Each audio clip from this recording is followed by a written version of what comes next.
אוקיי, בטאי-צ'י יש לנו את העניין שבעצם כל תנועה היא כאילו קפיצה מרגל לרגל. וכל פעם יש לנו בעצם רגל אחת שהיא סובסטנשל ורגל אחת שהיא לא סובסטנשל.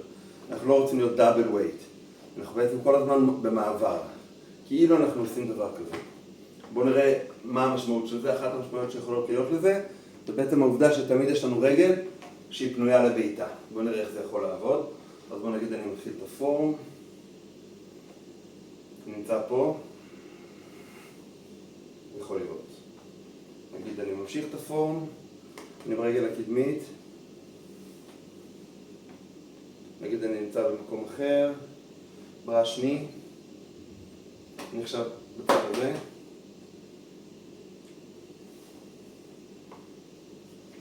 עכשיו אני פה.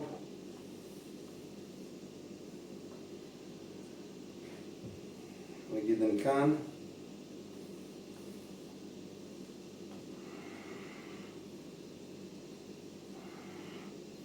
אני ברגל הקדמית. נגיד אני נמצא פה.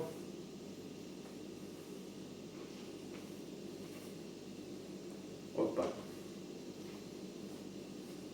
נגיד אני נמצא ב-wave hand like clouds.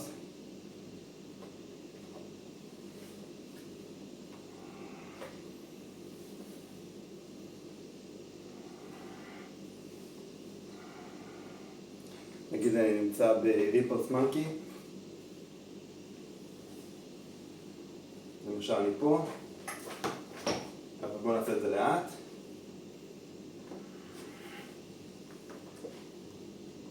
אני נמצא פה.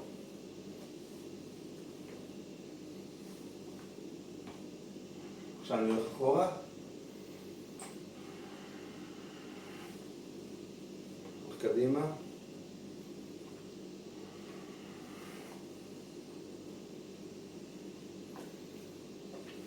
נגיד אני פה.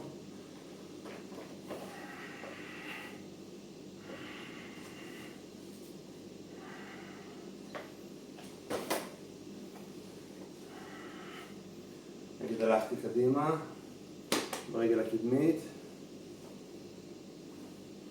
הלכתי פה.